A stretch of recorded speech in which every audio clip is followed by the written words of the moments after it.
दोस्तों, एक छोटे से शहर में एक बहुत ही मेहनती, ईमानदार और सदाचारी लड़का रहता था। उसके माता पिता, भाई बहन और दोस्त रिश्तेदार उसे बहुत पसंद करते थे, क्योंकि वो हमेशा सबकी मदद करने के लिए तैयार रहता था।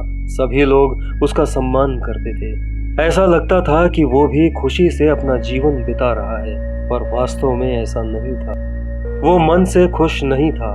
उसे लगता था जैसी सफलता वो चाहता है वो अभी भी उसे नहीं मिली है और मिलने के आसार भी नहीं है। वो जी जान से मेहनत करता था, पर हमेशा असफलता ही उसके हाथ लगती थी। वो कोशिश करता रहा, पर कभी भी वो हासिल नहीं कर पाया जो वो चाहता था, और ऐसे ही उसका जीवन निकल गया और एक दिन असंतुष्ट मन के साथ ही उसकी मृत्यु भी हो गई। चूंकि पूरा जीवन उसने लोगों की भलाई में प्यार और मोहब्बत के साथ बिताया था, इसीलिए मरने के बाद उसे स्वर्ग में जगह मिली। जब देवदूत उसे लेकर स्वर्ग पहुंचे तो वहां की भव्य सुंदरता देखकर उसे अपनी आंखों पर यकीन नहीं हुआ। उसने पूछा, ये कहाँ लेकर आ गए हैं आप मुझे? देवदूत ने कहा कि तुम्हारे अच्छे कर्मों के फलस्वरूप तुम्हें स्वर्ग में स्थान मिला है। अब से तुम यहीं रहोगे। ऐसा कहकर देवदूत ने उसे उसके रहने की जगह दिखाई। वो एक आलीशान महल था। ऐसा महल उसने अपने सपने में भी कभी नहीं देखा था। वो लड़का खुश हो गया। देवदूत उसे एक एक करके महल के सारे कमरे दिखाने लगा, और अंत में वे एक ऐसे कमरे के सामने पहुंचे जिसके आगे लिखा था स्वप्न कक्ष।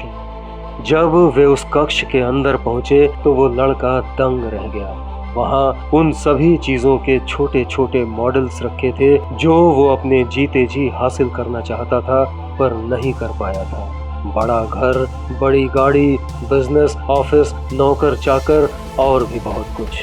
वो सोच में पड़ गया कि जीते जी इतनी कोशिशें करने के बाद भी जो चीजें वो हासिल नहीं कर पाया, वो चीजें यहाँ क्यों दिखाई पड़ रही हैं। उदास मन से उसने देवदूत से इस बारे में पूछा कि यहाँ वही चीजें रखी हैं जो मैं चाहकर भी जीते जी हासिल नहीं कर पाया। इसके पीछे क्या कारण है? देवदूत ने उसे बताया कि मनुष्य अपने जीवन में बहुत सारे सपने देखता है। कुछ लोग तो सिर्फ सपने ही देखते रह जाते हैं और सोचते ही रह जाते हैं, पर कभी उन सपनों को सच करने का प्रयास नहीं करते हैं।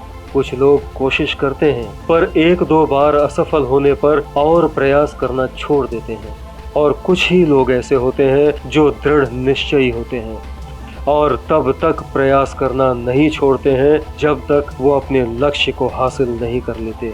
देवदूत ने कहा कि भगवान ने तुम्हारे लिए भी ये सारी चीजें बनाई थी, पर जब तुम ये सब हासिल करने ही वाले थे तभी तुमने निराश होकर प्रयास करना छोड़ दिया।